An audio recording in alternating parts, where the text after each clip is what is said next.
You know, the strangest thing is that now everyone or most of the people are pretty much out on Ashton Genty, but when the season was going on, everybody was like, hey, we finna go draft Genty if he falls to the 12th spot. Now there's a different tune because certain people looking at stats and highlights and game, and they're looking at it like, hey, this guy will not be able to do none of this stuff, so let's go get someone else. But let's listen to 105.3 The Fan on this topic too.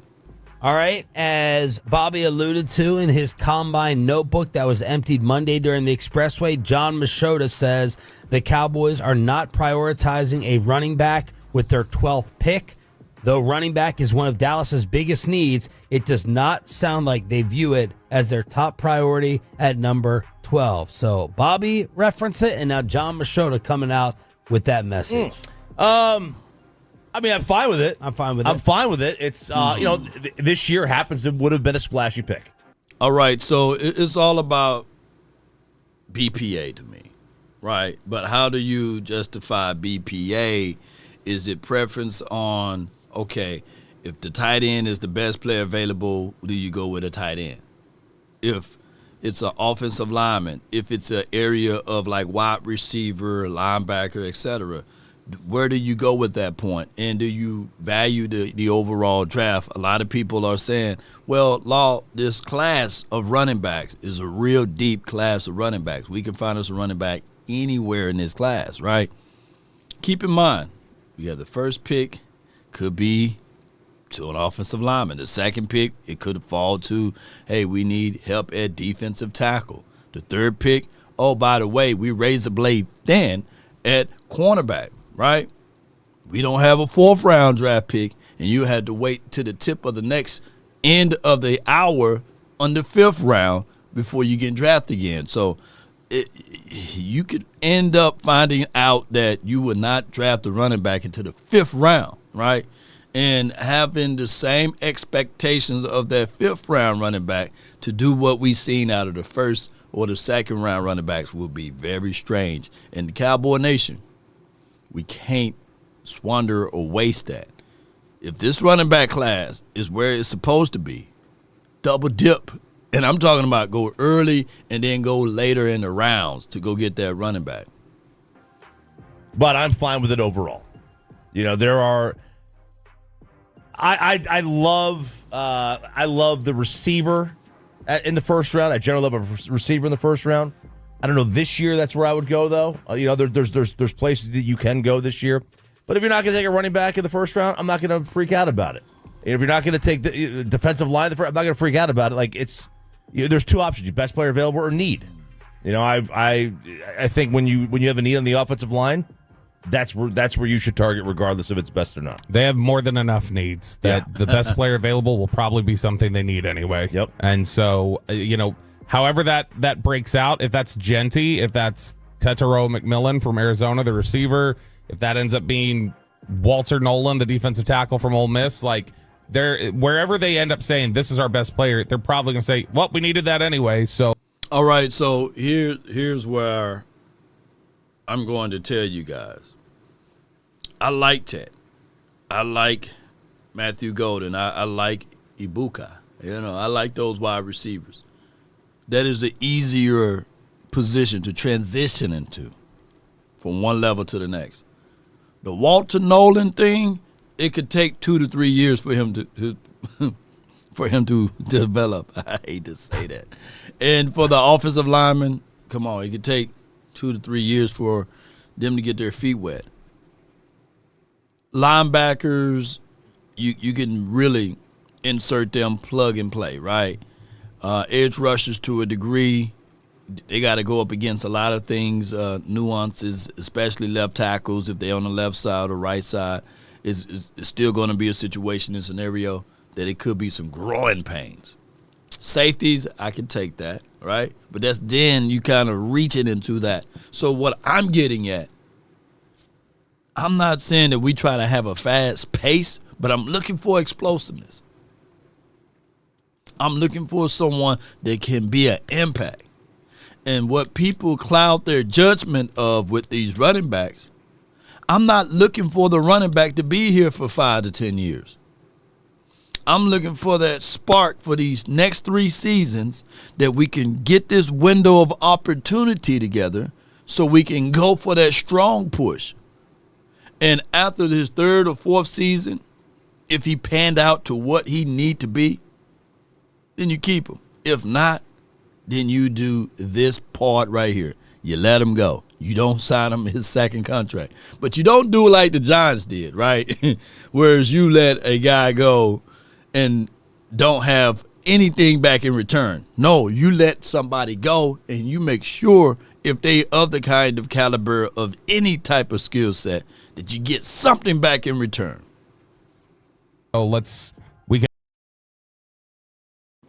get it and move forward. But Genty, I think, is there's this a little bit of a misconception. I think that because the Cowboys took Zeke at 4 in 2016, that the Cowboys have just always valued running back higher than everybody else. The reality is they made that pick and they paid him, but they viewed him as unique.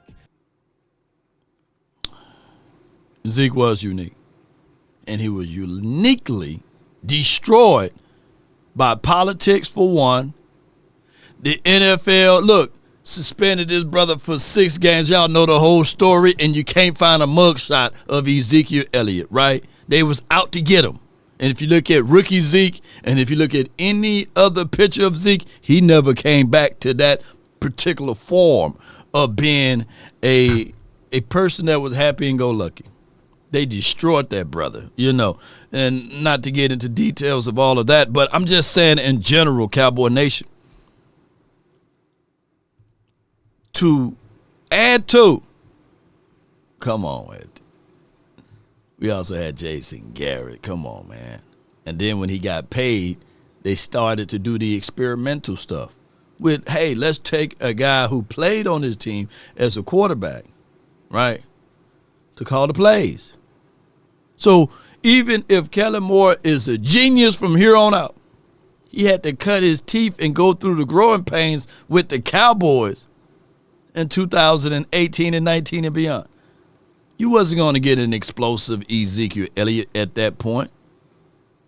Now, you pick Zeke up and you put him in a different system and a philosophy and principle, yeah, you probably could have saved him. And to have all of those gaudy generational numbers. But we did the experimental boys, but neither here nor there. They don't generally just go like, well, yeah, I would want to pick whoever the best running back is at 8 or anything like that. So I think what they're going through right now is the evaluation process of is Ashton Genty good enough to break rules that we have? Because Zeke is Genty. But that was also kind of before we totally punted on the running back position. Well, the team hadn't, we thought they had already done that because they got rid of DeMarco. They didn't sign him. A lot of the league had already kind of gravitated towards that. But also, that was kind of their Saquon this year with the Eagles. It was a finishing piece to a team that they thought was the same as 2014 because Romo was going to be healthy. And they're like, all right, you know what? We got an aging Romo. Let's go all in here. Yes. It's understandable. I didn't agree with it, but I understood the line of thought. And they thought he... No, but I'm going to hear what he said. He's generational. And to be fair, the first year, 3 years, he was. I mean, Zeke was incredible the first 3 years. Right. He broke down. That's what happens with the position, and that's... No, it was more to do with play call and play design, no real tangible system or scheme. Look, to this day, nobody can tell me what's the identity of the Cowboys in 2017, 18, 19. What was the identity? What was the scheme? What did they try to take away? What did they try to add to? Nobody knew the scheme. So that's what happened to Zeke. You pick Zeke up, I promise you, you pick prime Zeke and you put him on, let's say, to San Fran or to a degree of what Sean McVay did over there in Ramsland. You won't even be talking about Zeke in this tone. But that's what makes them go, all right, we learned, and now they're asking themselves the same question with Genty. Like, all right, is he somebody who we worry about breaking down with the workload and the physicality? So there's your inside the star. There's the inside the star. Shout out to that team of individuals there. Now, I get it. A lot of people going to say, well, Law, let's be real. Genty is small. he won't be able to handle the bruising and battering and this and that. Then what you do, you double dip. I don't understand why people don't understand that concept. If this running back class is as good as it is, double dip. That's leveraging 101. You can grab a running back now and you got 10 draft picks. 9 after you grab the running back, and then go into the latter rounds of the draft and hedge your bet. Double dip. Neither here nor there. There's always the unknown, right? And people going to always try to make the justifications on why this guy should be able to do better things because of the level of a competition that they played in, right? But go with what you know for sure. That's the key. Hold on. You have a choice. You can have the boat or the mystery box. What, are you crazy? We'll take the boat. No, not so fast, Lois. A boat's a boat, but the mystery box could be anything. It could even be a boat. You know how much we've wanted one of those. Then let's just... We'll take the box. We'll take the box. You gave up a boat for free tickets to a crappy comedy club. Yeah. So at the end of the day, ladies and gentlemen, for you guys to say that anybody could have done what Ashton Genty did, well, next year, 2 things I'm going to be watching. Whoever will be the next running back for Boise, he better be doing the exact same thing Ashton Genty is doing. And on top of that, wherever Ashton Genty goes to far as a team, we'll be looking at the individual things, because at the end of the day, too, it's still depending on what team he goes to, right? People can say Bijan Robinson is better than Jahmyr Gibbs, but the reason why Jahmyr Gibbs been having success is because he's on a better team, right? You pick Bijan Robinson and you put him on the Detroit Lions, and we talking about something else different, right? That's all I'm getting at.